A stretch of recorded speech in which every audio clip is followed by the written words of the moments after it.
story of the hour. The Madhya Pradesh government has taken a decisive step towards becoming the fourth state in the country to implement a uniform civil code. The bill criminalizes triple talaq and nikah halala. It prohibits polygamy and proposes 3-month imprisonment if live-in relationships are not registered within a month. Apart from this, the bill also proposes equal legal rights for children of married parents, whether born biologically, adopted, or through surrogacy or assisted reproductive technology. It further seeks to ensure equal inheritance rights for all children, irrespective of their birth status, while exempting scheduled tribes from its ambit. According to it, a person can remain married to only one living spouse at a time. Sons and daughters are granted equal rights to property inheritance, regardless of their marital status, under the uniform and gender-neutral succession framework. Widows and widowers will also be treated equally regarding the deceased estate. Couples in live-in relationships will now be legally required to file a declaration of live-in relationship with the registrar within 1 month of starting to live together. The penalties proposed in the draft bill for couples who violate these conditions include 3 months imprisonment or a fine of 10,000 rupees for not registering the declaration within a month, 3 months imprisonment for giving false information, along with a fine of 25,000 rupees, and failing to file the declaration even after registrar's notice can attract up to 6 months imprisonment and a fine of 25,000 rupees. I'm going to open up this conversation. Joining me on the telecast is Tahira Hassan, who's a social activist. Tahira Hassan, your response to yet another state taking this challenge, ensuring that there is religious equality, ensuring that women are empowered, ensuring that the fundamental right to equality is exercised, is allowed to be exercised to the women of our society, to the women of the state of Madhya Pradesh. And for that, the UCC, the bill has been approved. It is going to be tabled in the state assembly. How does this impact the lives of the people, and particularly women in our country, and for this matter, in this particular instance, the women of Madhya Pradesh? You know, when we call it UCC, Uniform Civil Code, so why exempted from it tribals? Because they keep also the multi-wives. So I think the women, or whether they are tribal or whether they are Muslim or Hindu, all wives, we are talking about all women. So Uniform Civil Code I am not against, but it should be Uniform Civil Code. Like Goa Civil Code, what is there? If the woman is not able to give, male child at the age, till the age of 30, then man can go for the second wife. So make it uniform. Of course, it will be the first step towards the gender equality. I just stand with the UCC. If it is implemented properly and really in uniform way. Okay. In each and every state, for all women, there should be no discrimination, no halala. It is a rape. You can't say it is a practice. Polygamy should be prohibited, because even the Quran says that when you treat all women equal, it's not possible. Man cannot treat them equally, give the love equally and everything. Don't treat women as a animal, that you give the food and this, and you say, oh, this is equal. No, this is not the way you can call it. We are treating women equally. So I think that make it uniform. Make it uniform. Each and every state, all caste, all religion, all men are not allowed to marry more than one wife. Okay, all right. Let me get in Rashmi Samant also on the telecast with me. Rashmi, do you think religion has got anything to do with the Uniform Civil Code? Because here the focus, the highlight, the agenda and the effort is to bring about equality, to give women the right to inheritance, to right to live a dignified life. When it talks about live-in relationships, it is again something, a law that they are trying to pass in the parliament or in the assembly in this matter in Madhya Pradesh is going to be supportive of women who find themselves aggrieved because of the ill treatment they face at the hands of the man that they are living with. When he decides to leave them, there may be children involved. There is the illegitimacy tag that also is being pointed out and is being tried to be addressed in this Uniform Civil Code. So why do you think there is such opposition by certain sections of the society, calling it anti-Muslim or anti a particular community? Well, I think firstly that our country has been secular only in name. We've had laws which have been religion based, personal laws with respect to marriage, divorce, adoption, inheritance, succession, etc., which has perpetrated deep injustice when it comes to gender equality, deep injustice when it comes to strengthening national integration, deep injustice when it even comes to modernizing the very legal system or separation of religion and civil rights. That has been the reality of our laws. Just by including the word secular in the constitution, the country automatically doesn't become secular. We have to grapple with the reality of the inequalities that exist because of personal laws, and that real secularism in this country can only come in through Uniform Civil Code. I think you can do nothing about narratives, Megha, because narratives have always been used to justify injustice. Even Nazi Germany relied on narratives to legalize, to normalize something as heinous as the killing of Jews in gas chambers. So they did weaponize narratives. Such has been the power of narratives through history.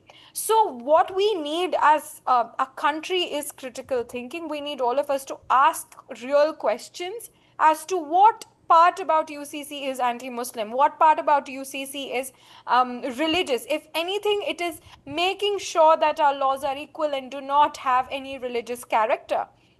Okay. Let me give you some examples. There is so many overlapping multiple personal laws which have created overlapping illegal interpretations, leading to complex and prolonged court battles. A uniformed, simplified legal procedure can reduce that kind of judicial delay that we see, improve efficiency. I don't want to get into gender justice and equality because Tahiraji before me got into it. I mean, the kind of child custody, alimony, inheritance, property rights, provisions given to women of other religions in this country is not equal. It's not on par with what the men receive in this country. And how can we have such archaic laws which are out of date, which are so feudal in nature, which are so patriarchal in nature, still up and going? And how can we, pride ourselves in secularism when each religion has its own personal laws? I think it is gross injustice, and that we need to correct it. We see headlines of courts legalizing marriages of women as young as 13-year-old just because they belong to the Muslim faith, and it breaks my heart. And I hope that UCC can ensure that we no longer see such headlines.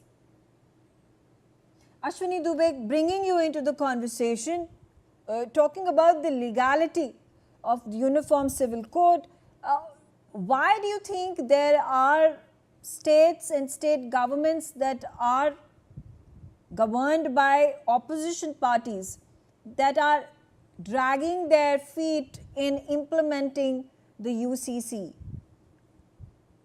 Megha, thank you for having me here.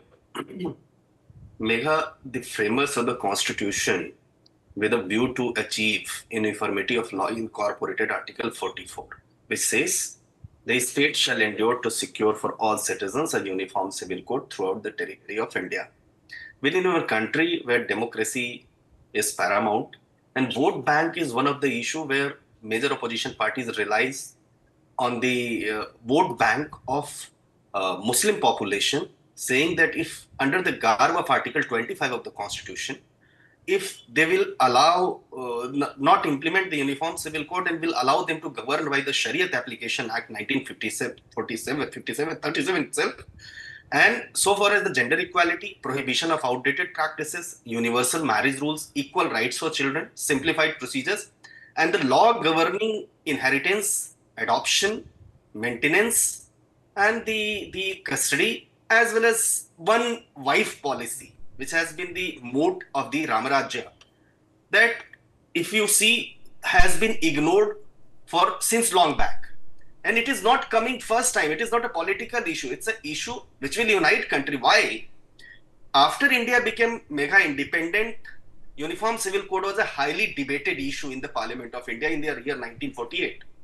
On one side, personalities like Dr. Ambedkar supported the Indian nationalists like Gopal Swami Iyengar, Anant Sayam Iyengar, K.M. Munshi ji, and others were in favor of Uniform Civil Code, whereas it was strongly opposed by Muslim fundamentalists like Pokar Sahab and people from other religions.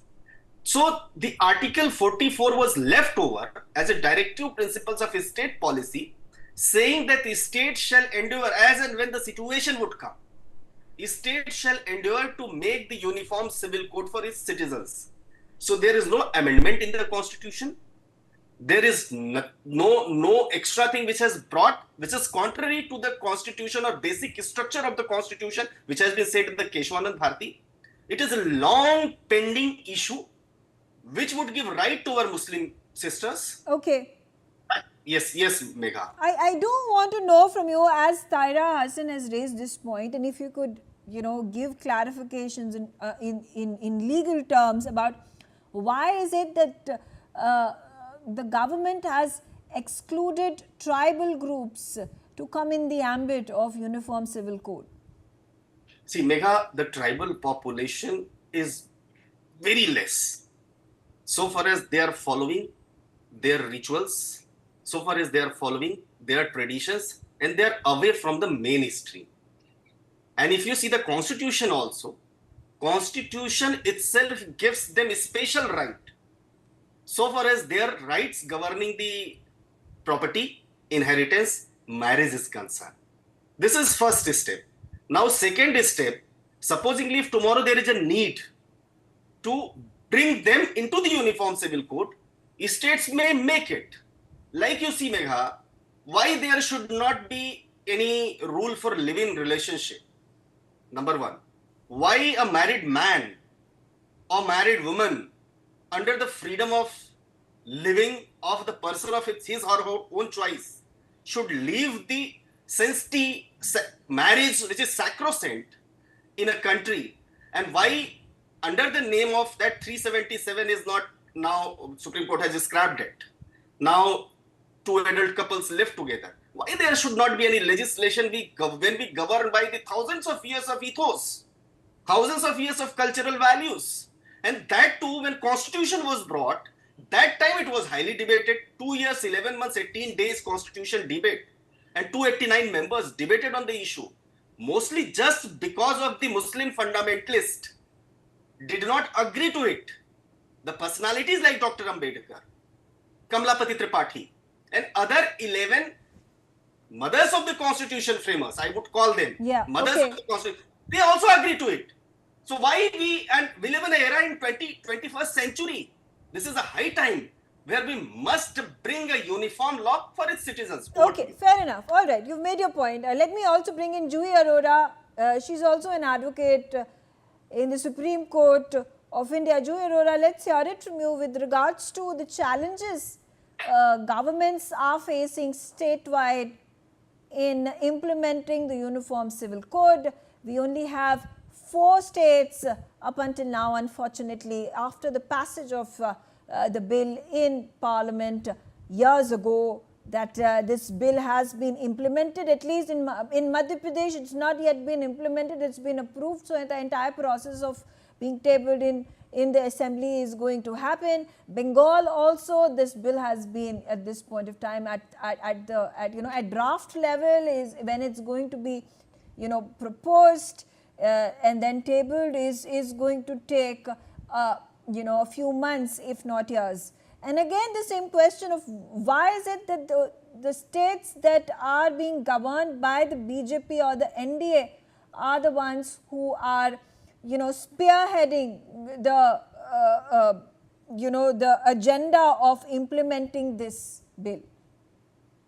Thank you, Megha, for raising this question. I would first of all say that before any bill is tabled in any legislative assembly, the bill is drafted. And in this, if you're talking about the UCC also, it has been drafted by 7 committee members. And not only this, after this bill was drafted and one justice was also being a part of this committee, it was being available on the web portal also for the normal public domain so that they can have the suggestions. So after having all these procedures only, then the bill is being passed by the cabinet, that is the minister of the particular state, chief minister, and then it is being tabled in the legislative assembly.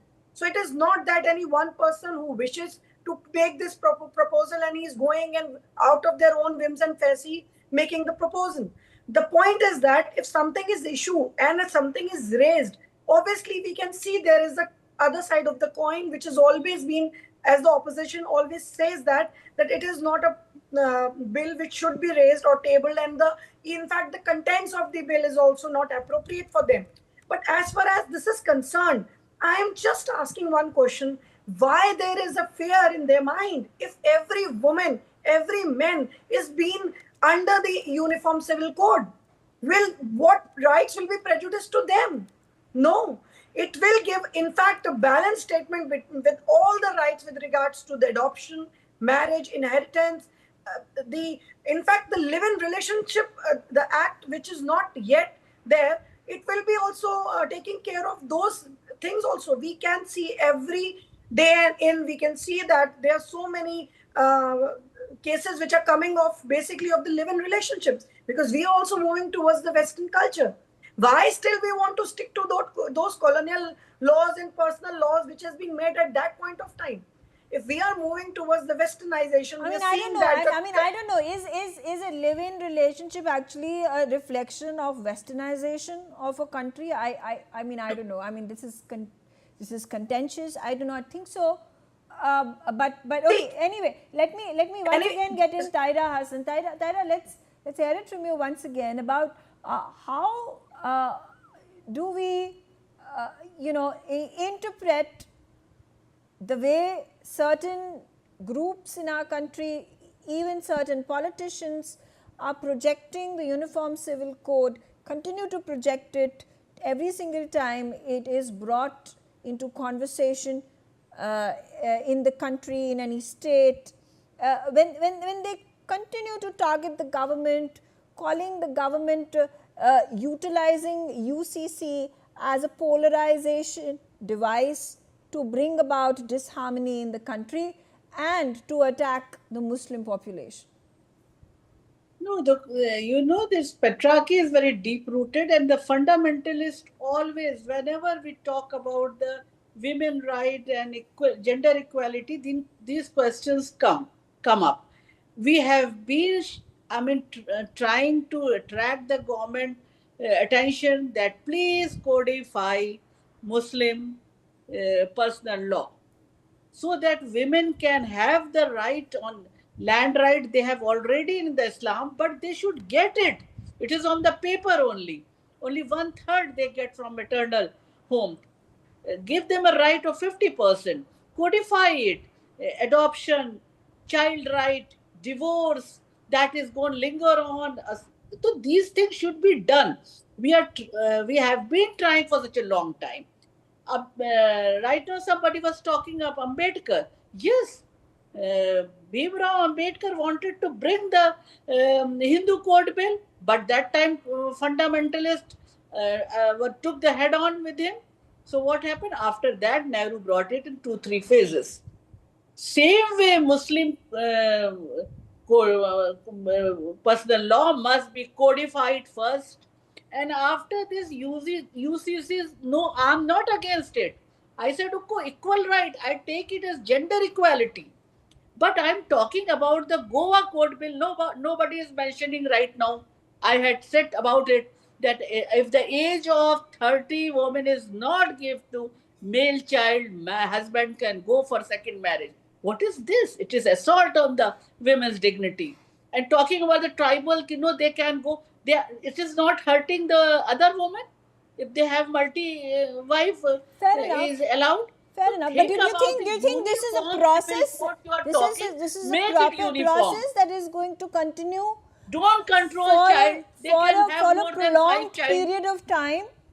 And in terms of the amendments, the opportunity for making amendments that emerges once the bill is passed and is implemented in all these states, at least Yes, there it is a should be possibility. implemented all the There is a states. possibility to have inclusion, to include even the tribals, to include even Yes, all yes, these, yes. What I'm saying, smaller. At least a step is Yes. taken towards formalizing it, towards implementing it, towards giving gender justice to all women, giving them empowerment, giving them their rights to majority of the women in our country will be a step towards affirmation, and then we could also then move forward in our efforts to bring the scheduled tribes in the ambit of this bill as well. Quickly, once again bringing in Rashmi into this conversation. Rashmi, as Taira was mentioning that, back in the 1950s when this idea was brought, there was massive opposition within the political leadership as well. But has this idea come of age? Has there been acceptance for, it's surprising that, it has taken our country 80 years to allow for this bill to be implemented, and that too sectionally in just 4 states. We have so many states in our country, and there are only 4 that have been able to take this bill and implement it with full force. How do you see India taking this forward, where nationally we will have a uniform civil code that is going to be implemented, that is going to be obeyed, that is going to allow for women to prosper and flourish? Megha, the reality of our democracy has been that most our politicians are motivated by votes. All they worry about is being back in power again. Hence, such issues which really need to be addressed, which are really about, the rights of women, which is really about equality of women, have never come to fruition. We had the Shabano case. What happened? I mean, although the Supreme Court ruled in her favor, the entire parliament got together to come up with a law that was falsely, named Women's Right Bill, somehow as though it was upholding their rights and not destroying it.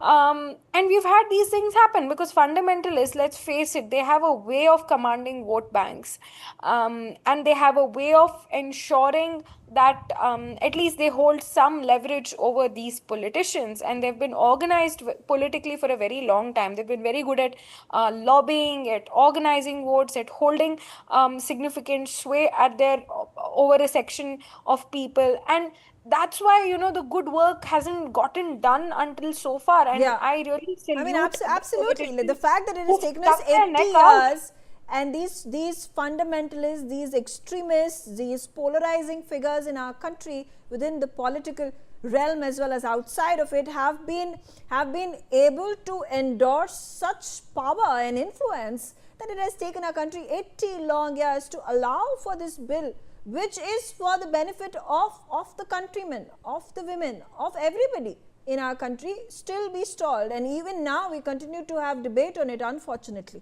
I'm out of time. I thank all of you for joining me on the telecast and sharing your views. On that note, I slip into a short break. Thanks for watching.